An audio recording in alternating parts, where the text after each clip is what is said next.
বায়ুমণ্ডল দ্বিতীয় চ্যাপ্টার এটি। বায়ুমণ্ডলের আমি আগের ভিডিওতে যে অংশ করেছি তার পরবর্তী অংশ আমি আজকে কিছুটা করাবো। বায়ুমণ্ডলের বায়ুর চাপ ও বায়ু প্রবাহ।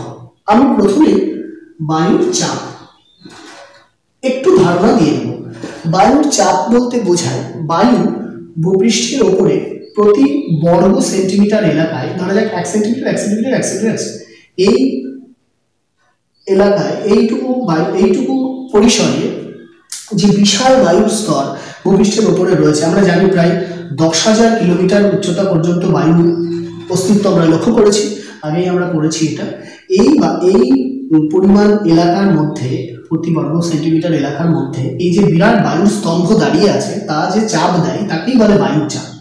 এই চাপ 1013.25 মিলিবার। বায়ুর চাপ বিভিন্ন ভূপৃষ্ঠে বিভিন্ন স্থানে তার উচ্চতা, উষ্ণতা, জলীয়বাষ্প ইত্যাদি আমরা এরপরে আলোচনা করব, ইত্যাদি কারণে কিন্তু বায়ুচাপের তারতম্য ঘটে। অর্থাৎ বায়ুচাপের তারতম্য সত্ত্বেও আমরা একটা অ্যাভারেজ, একটা গড় চাপ আমরা রেকর্ড করেছি। সেটা আমরা বায়ুর গড় চাপ কত সেটা আমরা বলার জন্য এইটা কিন্তু ব্যবহার করবো। এটা 1 নম্বরের কোশ্চেনের জন্য কিন্তু খুবই ইম্পর্টেন্ট। তবে এখানে আমি একটু তথ্য দিয়ে রাখি যে এই চাপ মাপা হয়েছে 45 ডিগ্রি নর্থ পৃথিবী, 45 ডিগ্রি নর্থ অক্ষরেখার কাছে সমুদ্রপৃষ্ঠে এবং 15 ডিগ্রি সেন্টিগ্রেড তাপমাত্রায় এই চাপ মাপা হয়েছে। অর্থাৎ আমরা বুঝতেই পারছি যে সমুদ্রপৃষ্ঠের উচ্চতা থেকে উচ্চতা বাড়ার সাথে সাথে বায়ুর চাপ কিন্তু বাড়তে থাকে। অর্থাৎ আমরা প্রথম বায়ুচাপের তারতম্যের কারণ এই আলোচনার মধ্যে ঢুকে গেলাম। তারতম্যের কারণ, বায়ুচাপের তারতম্যের কারণ অর্থাৎ বায়ুচাপ নিয়ন্ত্রণ করে যা যা উপাদান, যে যে বিষয়, তার মধ্যে অন্যতম হলো বায়ুর উচ্চতা। আমি এখন বায়ুর উচ্চতা নিয়ে আলোচনা করব। ধরা যাক ভূপৃষ্ঠে বায়ুর উচ্চতা, বায়ুর চাপ যা হবে, ভূপৃষ্ঠ থেকে যত উপরের দিকে উঠতে থাকবো তত বায়ুর চাপ কমতে থাকবে। কারণ আমরা আগেই পড়েছি ট্রপোস্ফিয়ারে বা হোমোস্ফিয়ার বলতে গিয়ে আমরা বলেছি সেখানে ঘনত্ব সবচেয়ে বেশি। কারণ ভূপৃষ্ঠ থেকে সমুদ্রপৃষ্ঠের উচ্চতা থেকে যত উপরের দিকে উঠবো তত বায়ুর ঘনত্ব কমতে থাকে। এর মূল কারণ হচ্ছে মাধ্যাকর্ষণ শক্তি। মাধ্যাকর্ষণ শক্তির প্রভাবে আমরা আগেই বলেছিলাম 32 কিলোমিটার হাইটের মধ্যে, ভূপৃষ্ঠ থেকে 32 কিলোমিটার হাইটের মধ্যেই সমস্ত উপাদানের 99%, বায়ুমণ্ডলের যে মোট উপাদান তার 99% কিন্তু এই উচ্চতার মধ্যে অবস্থান করছে। ফলে এখানে কণাগুলির ঘনসন্নিবিষ্ট হওয়ার কারণে ঘনত্ব অনেক বেশি হয়, ফলে চাপও অনেক বেশি দেয়। এর ফলে যত উপরের দিকে উঠবো তত কিন্তু বায়ুর ঘনত্ব কমতে থাকে, অর্থাৎ চাপও কমে যায়। এখানে বায়ুচাপ কমে যাওয়ার ক্ষেত্রে একটা অ্যাভারেজ একটা হার বা রেট আছে, সেটা হচ্ছে 274 মিটার হাইটের জন্য, 274 মিটার হাইটের প্রতি 274 মিটার হাইটে উচ্চতায় এই চাপ কমে যায় 34 মিলিবার করে। আচ্ছা, বায়ুচাপ মাপার একক হচ্ছে মিলিবার, এটা মনে রাখতে হবে। বায়ুচাপ মাপা হয় ব্যারোমিটার বলে একটি যন্ত্রে, অল্টিমিটার বলে একটি যন্ত্র আছে, অল্টিমিটার। এগুলো ছোট কোশ্চেনের জন্য আমি একটু করে টাচ করে দিয়ে যাচ্ছি। অল্টিমিটার যেটা উচ্চতা বাড়ার সাথে সাথে বায়ুর চাপ মাপে এমন একটি যন্ত্র। অ্যানিমোমিটার যার দ্বারা বায়ুর গতিবেগ মাপা হয়, বায়ু কত জোরে ছুটছে তার গতিবেগ মাপা হয় অ্যানিমোমিটার যন্ত্রের সাহায্যে। আরেকটি হচ্ছে মোটামুটি এইগুলো একটু 1 নম্বর কোশ্চেনের জন্য আমি বলে রাখলাম। আচ্ছা, এই মুহূর্তে আর তেমন কিছু মনে পড়ছে না। যাই হোক, উচ্চতা বাড়ার সাথে সাথে বায়ুর চাপ যে কমে যায় তা আমরা মোটামুটি আলোচনা করলাম। এখানে একটা কথা বলে রাখা উচিত, যারা পর্বতারোহী তারা কিন্তু অনেক উচ্চতায় যখন ওঠে তখন কিন্তু এই উচ্চতায় তাদেরকে কিন্তু বায়ুর চাপ কমে যাওয়ার সাথে সাথে অক্সিজেনের পরিমাণও কমে যায়। সেই কারণে এদেরকে কিন্তু আলাদা করে সিলিন্ডার বা অক্সিজেন নিয়ে যাওয়ার একটা ব্যবস্থা করতে হয় কৃত্রিমভাবে। ফলে বায়ুর উচ্চতার সাথে সাথে কিন্তু ঘনত্ব যেমন কমছে তেমন বায়ুর চাপও কমছে। তাই অক্সিজেনের কমে যাওয়াটাও খুবই প্রাসঙ্গিক এই প্রসঙ্গে বলে রাখা, ওই জন্য আমি মনে করলাম। 2 নম্বর, একই সঙ্গে বলছিলাম উষ্ণতার কথা। আমি উষ্ণতা বলতে গিয়ে আমি জলীয় বাষ্পের কথাটাও নিয়ে আসবো, কারণ দুটোর আলোচনা খুবই একের সঙ্গে আরেকটা পরিপূরক। কারণ বায়ু উপাদানগুলি পড়ার সময় আমরা জলীয় বাষ্পের গুরুত্ব পড়তে গিয়ে আমরা কিন্তু বলেছিলাম যে বায়ুর উষ্ণতার ওপরে, মানে জলীয় বাষ্পের ওপরে বায়ুর উষ্ণতা নির্ভর করে। কারণ জলীয় বাষ্প কিন্তু বায়ুর উষ্ণতা নিয়ন্ত্রণ করার অন্যতম একটি উপাদান। কারণ জলীয় বাষ্প তাপ শোষণ করে রাখতে পারে, তাপ শোষক একটি উপাদান হিসাবে ভূমিকা পালন করে। ফলে বায়ুর উষ্ণতা বাড়ার সাথে সাথে বায়ুতে কিন্তু জলীয় বাষ্পের পরিমাণও বাড়তে পারে। বা উল্টে যদি বলি, জলীয় বাষ্পের পরিমাণ যদি বাতাসে বাড়ে তাহলে বায়ুর উষ্ণতা বাড়ে। এই দুটির সঙ্গে, এই দুটি বিষয়ের সঙ্গে, অর্থাৎ আমি একটু যদি ভালো করে বুঝিয়ে বলি, এই দুটি বিষয়ের সঙ্গে বায়ুচাপের একটা সম্পর্ক রয়েছে। সেই সম্পর্ক আমি একটু বুঝিয়ে বলি। ধরা যাক এই পরিমাণ বায়ু, এই বায়ুপুঞ্জের মধ্যে যে পরিমাণ কণা আছে, অর্থাৎ প্রতি ঘন সেন্টিমিটার বায়ুতে যে পরিমাণ কণা আছে, প্রতি ঘন সেন্টিমিটার বায়ুতে, মনে করেন এত ঘন সেন্টিমিটার বায়ুতে যে পরিমাণ কণা আছে, সেই কণাটা, সেই পরিমাণটাকে আমরা বলি বায়ুর ঘনত্ব। যে ঘনত্বের ওপরে নির্ভর করছে বায়ুর চাপ। অর্থাৎ এই ঘনত্ব যদি পরিবর্তিত হয়, কিরকম, ধরা যাক এর মধ্যে উষ্ণতা দেওয়া হলো কিছু পরিমাণ, এই বায়ুর উষ্ণতা মনে করা যাক 25 ডিগ্রি সেন্টিগ্রেড, তাতে আরো টেম্পারেচার বেড়ে যাওয়ার কারণে তা 30 ডিগ্রি সেন্টিগ্রেডে পৌঁছলো। অর্থাৎ এই পরিমাণ বায়ু কিন্তু আর এইটুকু আয়তনের থাকবে না, সে তখন এত বড় হয়ে যাবে। আমি বায়ুতে উষ্ণতা দিয়েছি, টেম্পারেচার দিয়েছি, কিন্তু তার উপাদান কিন্তু আমি নতুন করে দিইনি। ফলে এই বায়ুর আয়তন কিন্তু বেড়ে গেল উষ্ণতা বেড়ে যাওয়ার কারণে। তখন তার মধ্যে উপস্থিত যে কণা, তারা কিন্তু এখন আরো বড় জায়গা পাওয়ায় অনেক বেশি ছড়িয়ে পড়বে। এইবার যদি 1 ঘন সেন্টিমিটার আমি এখান থেকে বায়ু নিই, তাহলে দেখা যাবে তার মধ্যে বায়ুর কণার পরিমাণ অনেক কমে যাবে। ফলে ঘনত্ব কিন্তু এক্ষেত্রে বেশি হয়েছিল, এবারে কিন্তু ঘনত্ব কমে গেল। এই কারণে উষ্ণতা বাড়ার সাথে সাথে বা জলীয় বাষ্পের পরিমাণ বাড়ার সাথে সাথে বায়ুর আয়তন যেমন বেড়ে যায়, তার ফলে বায়ুর চাপও কিন্তু কমে যায়। এবং বায়ুচাপের পরিমাণ আবার বিপরীত দিক থেকে কিন্তু বেড়ে যেতে পারে যদি উষ্ণতা কমে যায়। অর্থাৎ এত বড় পরিমাণে একটি জলীয়বাষ্পপূর্ণ একটি বায়ুপুঞ্জ আছে, তার থেকে যদি টেম্পারেচার কমিয়ে দেওয়া হয়, আমি উল্টো প্রসেসটা একটু আলোচনা করছি, এটা যদি টেম্পারেচার যদি কমিয়ে দেওয়া হয়, লেস করে দেওয়া হয়, অর্থাৎ ধরা যাক এই বায়ু উষ্ণতা ছিল 30 ডিগ্রি সেন্টিগ্রেড, তা এখন 20 ডিগ্রি সেন্টিগ্রেডে পরিণত হলো, তখন এই বায়ুটা কিন্তু তার আয়তনটা কমিয়ে ফেলবে। অর্থাৎ তার ঘনত্বগুলি এখন ছোট জায়গার মধ্যে বিরাজ করবে। ফলে তারা আরো বেশি ঘন সন্নিবিষ্ট হয়ে যায়। তারা তখন এই ঘনত্ব থেকে কম ঘনত্বে বেশি ঘনত্বে পরিণত হবে।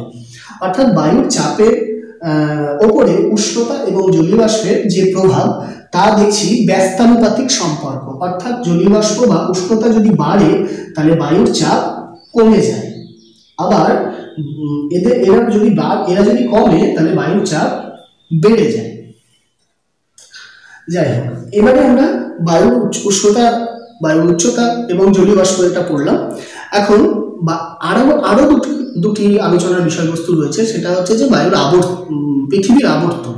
হ্যাঁ, বায়ুর আবর্তনও বলা চলে, কারণ হচ্ছে যে পৃথিবীর সাথে সাথে যে পৃথিবীর চারপাশে যে বায়ুর স্তর রয়েছে, সেই স্তরটিও কিন্তু পৃথিবীর সাথে সমগতিতে আবর্তনশীল। এর চারপাশে যে বিরাট, আমি বলেছি 10,000 কিলোমিটার উচ্চতা পর্যন্ত যে বায়ুর স্তর রয়েছে, পৃথিবীর আবর্তনের সাথে সাথেও এই বায়ু কিন্তু একই গতিতে পৃথিবীর চারপাশে, পৃথিবীর সঙ্গে পৃথিবীরই একটি উপাদান হিসেবে কিন্তু ঘুরে চলেছে, আবর্তিত হয়ে চলেছে। ফলে এই আবর্তনের কারণে পৃথিবীর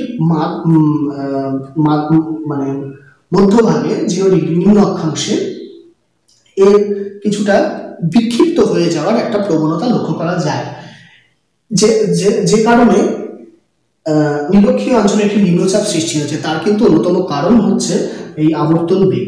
অর্থাৎ পৃথিবীর আবর্তন বেগের কারণে বায়ুর মধ্যে কিছুটা বায়ু বিক্ষেপ হওয়ার প্রবণতা লক্ষ্য করা যায়। এর কারণে বায়ু কিছুটা পরিমাণ বিক্ষিপ্ত হয়ে গেলে সেখানে বায়ুর পরিমাণ অপেক্ষাকৃত কমে যাওয়ায় তার চাপের উপরে তার প্রভাব পড়ে। তাই মেরু অঞ্চলে বায়ুর আবর্তন বেগ অত্যন্ত কম, পৃথিবীর আবর্তন বেগ অত্যন্ত কম, অর্থাৎ ফেরেলের সূত্র অনুসারে আমরা যে ডান দিকে বেঁকে যাওয়া বা বাঁ দিকে বেঁকে, এটা কিন্তু বায়ু বিক্ষেপের আবর্তন গতির কারণেই তার একটা পরোক্ষ প্রভাব বায়ু বিক্ষেপটা হয়ে থাকে। তো সেই কারণে কিন্তু বায়ু প্রবাহ, বায়ুচাপ কম বা বেশি হতে পারে।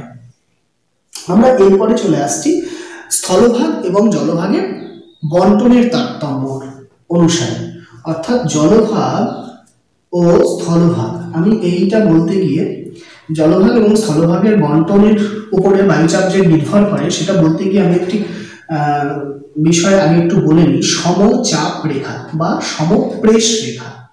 সমপ্রেশ রেখা বলতে বোঝায় যে কোনো মানচিত্রে, ধরা যাক আমি পৃথিবীর মানচিত্রের কথাই বলছি, পৃথিবীর মানচিত্রে যে যে স্থানগুলিতে, ধরা যাক আমি এই একটা মানচিত্র এখানে একটা, যাই হোক আমি দেখালাম, এই মানচিত্রে আমি কতগুলো পয়েন্ট নিলাম, বিন্দু নিলাম, যে বিন্দুগুলোর চাপ সমান, একই প্রকৃতি, মানে একই রকম চাপ। ধরা যাক এই বিন্দু, ধরা যাক এখানে চাপ, বায়ুর চাপ 1000 মিলিবার।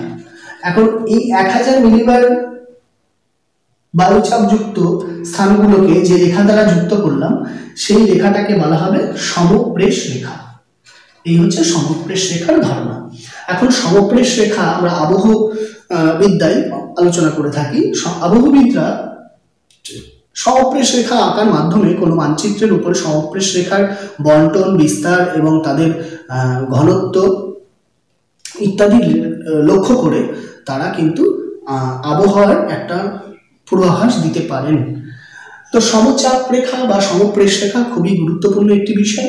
সমচাপ রেখা বলতে গিয়ে আমি জলভাগ এবং স্থলভাগের যে বন্টনের কথা এখানে আলোচনা করছিলাম বায়ুচাপের তারতম্যের কারণ হিসেবে, যে জলভাগ এবং স্থলভাগের যে বন্টন, সেই বন্টন অনুযায়ী এটা যদি নিরক্ষরেখা হয় তাহলে দেখতে পাবো যে এই সমচাপ রেখা যদি আমি আঁকি তাহলে তার মধ্যে লক্ষ্য করা যায় যে যখন স্থলভাগের উপর দিয়ে রেখাটি যাবে, ধরা যাক 1000 মিলিবারের সমচাপ রেখা আঁকছি, তাহলে স্থলভাগের কাছে এই সমচাপ রেখা কিন্তু অনেকটা উপকূলে এই নিরক্ষরেখার দিকে এগিয়ে আসবে, এবং জলভাগের দিকে কিন্তু একটু নিরক্ষরেখা থেকে দূরে সরে যাবে, অর্থাৎ উত্তরের দিকে সরে যাবে। আবার স্থলভাগের কাছে তখন আবার নিরক্ষরেখার কাছে চলে আসবে। এইভাবে কিন্তু এই স্থলভাগ এবং জলভাগের বন্টনের জন্য সমপ্রেশ রেখা কিন্তু আঁকা বাঁকা হয়। এর কারণ হচ্ছে একটু আমি সংক্ষেপে আলোচনা করে দিই যে স্থলভাগ এবং জলভাগ এই দুই অংশের যে তাপ গ্রহণের এবং বর্জনের যে ক্ষমতা তা কিন্তু পৃথক ধরনের হয়। স্থলভাগ যে দ্রুত তাপ গ্রহণ করে, জলভাগ তা পারে না। ফলে জলভাগ এবং স্থলভাগের তাপ গ্রহণ এবং বর্জনের সময়ের পার্থক্য হওয়ার কারণে, প্রকৃতির ধর্মের পার্থক্য হওয়ার কারণে স্থলভাগ বেশি উষ্ণ হয় দিনের বেলায়, আবার জলভাগ অতটা উষ্ণ হতে পারে না ওইটুকু সময়ের মধ্যে। ফলে জানুয়ারি এবং জুলাই মাসে, বছরের দুটি সময়ে, আমরা জুলাই মাসটাকে সবচেয়ে উষ্ণতার দিক থেকে ধরি আর জানুয়ারি শীতলতার দিক থেকে ধরি। তো এই দুই সময়ে প্রধানত সমপ্রেশ রেখা আমরা প্রকাশ করে থাকি। তো সেই ক্ষেত্রে দেখা যায় যে স্থলভাগের ক্ষেত্রে যখন সমষ্ণ রেখা স্থলভাগের ওপর দিয়ে আঁকতে হয় তখন তা নিরক্ষরেখার দিকে চলে আসে, এবং জলভাগের উপরে সমপ্রেশ রেখা নিরক্ষরেখা থেকে দূরে সরে যায়। এই কারণগুলির জন্য স্থলভাগ এবং জলভাগের বন্টনের উপরে নির্ভর করে বায়ুচাপের তারতম্যের কারণ ব্যাখ্যা করা যায়। এবার আমি আসি বায়ুচাপ বলয়। বায়ুচাপ বলয় বলতে গেলে সর্বপ্রথমে আমাকে বলে নিতে হবে বায়ুর চাপ কি। আমি আগে আলোচনা তাও একবার বলে নিই যে কোনো একটা বায়ুর মধ্যে বায়ুর চাপ যখন খুব কমে যায় তখন থেকে সেখানে লো প্রেশার হয়, আবার কোথাও যদি বেড়ে যায় বায়ুর চাপ তখন তা হাই প্রেশার বলে পরিগণিত হয়। এই পরিমাণটা আমরা 1013.25 মিলিবার যে অ্যাভারেজ বায়ুর চাপ ধরলাম, তার থেকে বেশি হওয়া বা তার থেকে কম হওয়া কে বুঝি। অর্থাৎ এই চাপের বেশি হলে তাকে উচ্চচাপ বলা হবে, এর চাপের কম হলে তাকে নিম্নচাপ বলা হবে। এখন বায়ুর চাপের তারতম্যের অনুসারে, তারতম্যের কারণে সারা পৃথিবীতে আমরা কতগুলো চাপ বলয় লক্ষ্য করব।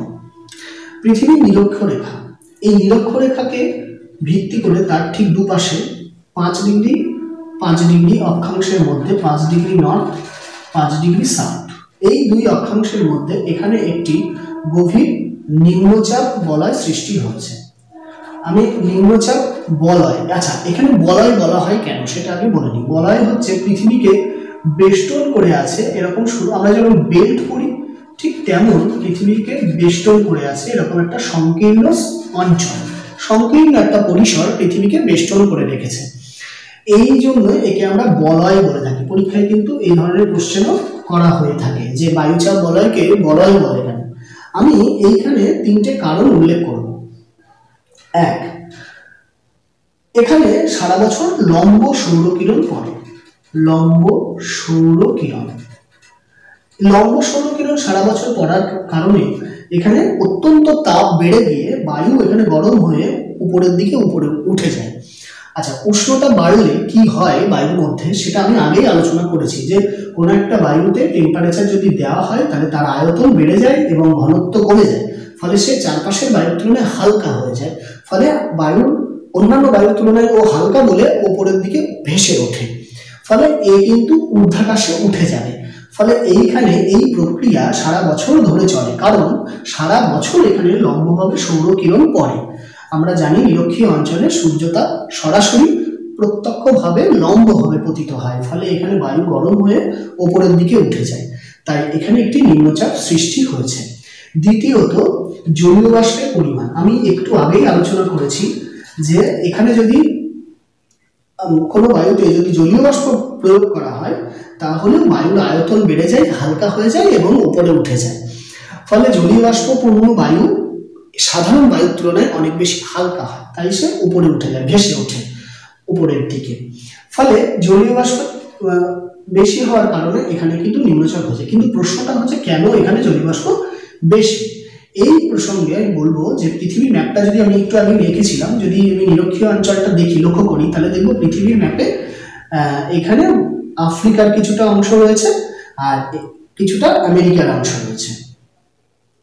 ফলে এই দুই অংশ ছাড়া, আমেরিকা আফ্রিকার ছাড়া এদিকে কয়েকটি ছোট ছোট দ্বীপ ছাড়া আর কিন্তু স্থলভাগ এর উপস্থিতি নেই, ফলে এখানে জলভাগের বন্টনটা সবচেয়ে বেশি, জলভাগের বিস্তার বেশি এবং সারা বছর ধরে লম্ব সৌরকিরণ, এই দুই কারণে এখানে জলীয় বাষ্পের পরিমাণ বেশি। আমরা এর আগেই পড়েছি যে জলভাগের বিস্তার বেশি হলে এবং উষ্ণতা বেশি হলে তখন বাষ্পের ভবনের পরিমাণটা বেড়ে যায়, খুব স্বাভাবিক একটা যুক্তি।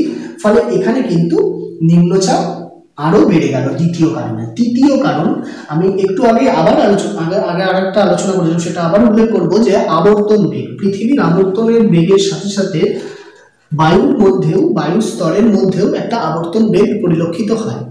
এখন সেই কারণে পৃথিবী নিরক্ষীয় অঞ্চলে এই বায়ু বিক্ষেপ যেটা হয় সেই বায়ু বিক্ষেপ কোরিওলিস ফোর্স, একটা কোরিওলিস ফোর্স বলে একটা অদৃশ্য একটা ফোর্স, একটা বল বায়ুর উপরে প্রয়োগ হয় যেটা পৃথিবীর আবর্তন বেগের কারণে তা উদ্ভূত হয়।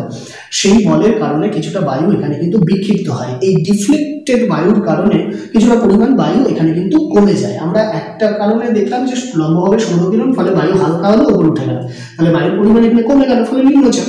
দ্বিতীয়ত কারণ বললাম যে জলীয় বাষ্পপূর্ণ বায়ু বেশি হওয়ার কারণে এখানে বায়ু আরো প্রসারিত হয় এবং হালকা হয়, উপরে উঠে যায়, তাহলে এতে আরো বায়ুর পরিমাণ এখানে কমে গেল।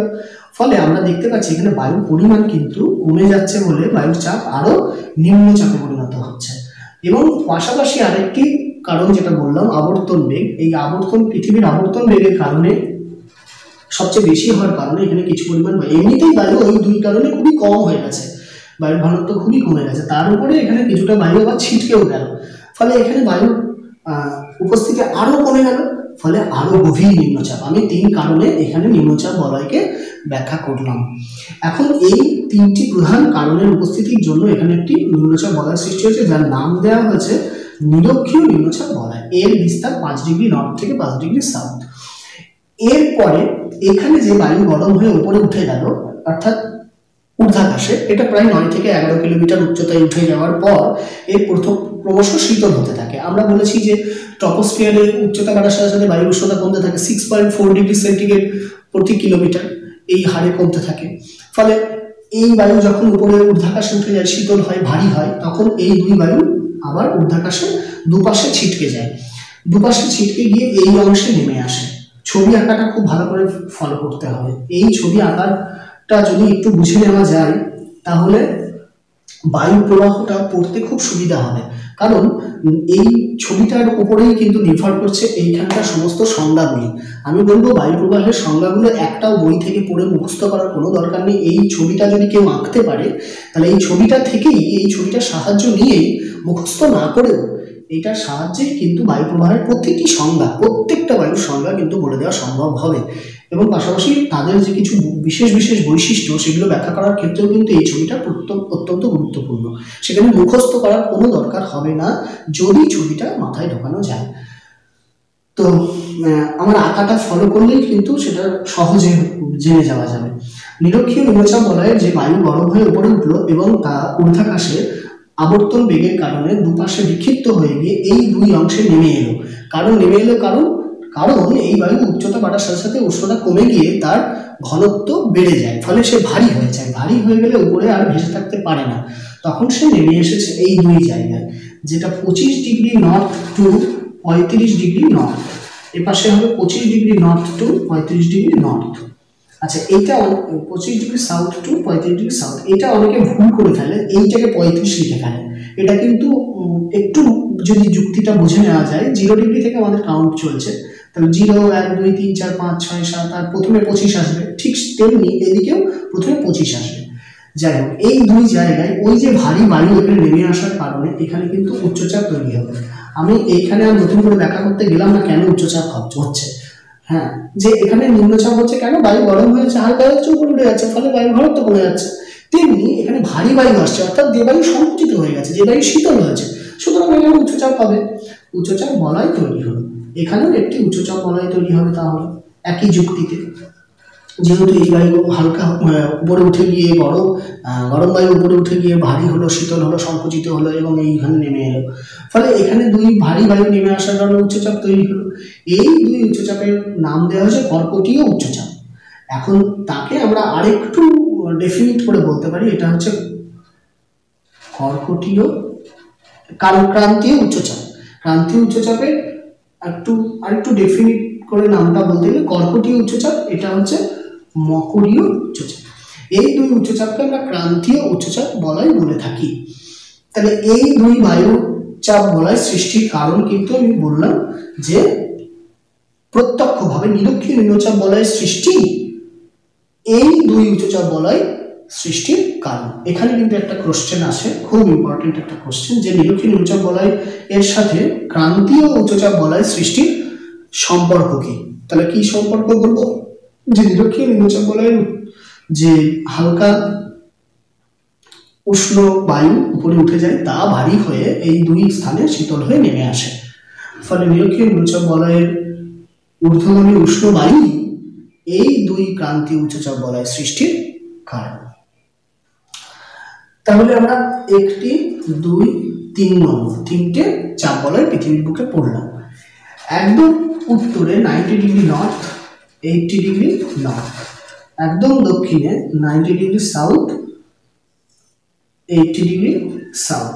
এই দুই অংশে আমরা আগের যে আলোচনা বায়ুচাপের তারতম্যের কারণগুলি পড়েছি, তার মধ্যে অন্যতম পড়েছিলাম যে নিরক্ষীয় অঞ্চলে যেরকম খুব সারা বছর লম্ব সৌরকিরণ, তাহলে এখানে শীতলতা তো অত্যন্ত বেশি। অর্থাৎ আমরা যে তিনটে কারণ এখানে বললাম, এই তিনটে কারণকেই যদি এখানে প্রয়োগ করি তাহলে দেখবো লম্ব সৌরকিরণ, তার বদলে এখানে 1 নম্বর আসবে তির্যক সৌরকিরণ, অত্যন্ত তির্যকভাবে সৌরকিরণ পড়বে। তাহলে এই দুই অঞ্চলে তির্যকভাবে সৌরকিরণ পড়ার কারণে এখানে সূর্যরশ্মির তাপীয় ফল অত্যন্ত কম হবে, সেই কারণে এখানে কিন্তু বরফ জমে থাকে, ফলে এখানে একটি উচ্চচাপ তৈরি হবে, উচ্চচাপ বলয়। বলয়টা আর লেখার জায়গা নেই, উচ্চচাপ বলয়, এটাও উচ্চচাপ বলয় হবে। দ্বিতীয়ত কারণ জলীয় বাষ্প। এখানে তাহলে জলীয় বাষ্প কি হবে, এই ক্ষেত্রে জলীয় বাষ্প এখানে নেই, কারণ উষ্ণতা এত কম, এত শীতলতা, বরফ জমে আছে, ফলে এখানে জলীয় বাষ্পের উপস্থিতি নেই, ফলে বায়ু ঘনত্ব আরো বেশি হবে, বায়ু আরো সংকুচিত হবে, শীতল হবে, ভারী হবে, উচ্চচাপ হবে। তৃতীয় কারণ আবর্তন বেগ। আবর্তন বেগ কিন্তু এখানে অনেক কম এবং কমতে কমতে 0 হয়ে গেছে দুই মেরু বিন্দুতে, তাই না? ফলে এখানে বায়ুর ডিফ্লেশন অর্থাৎ বিক্ষিপ্ত হয়ে যাওয়ার ঘটনাও কিন্তু নেই। ফলে এখানে গভীর উচ্চচাপ বলয় সৃষ্টি হয়েছে। এর নাম সুমেরু উচ্চচাপ বলয়, এটার নাম দেওয়া হয়েছে কুমেরু উচ্চচাপ বলয়।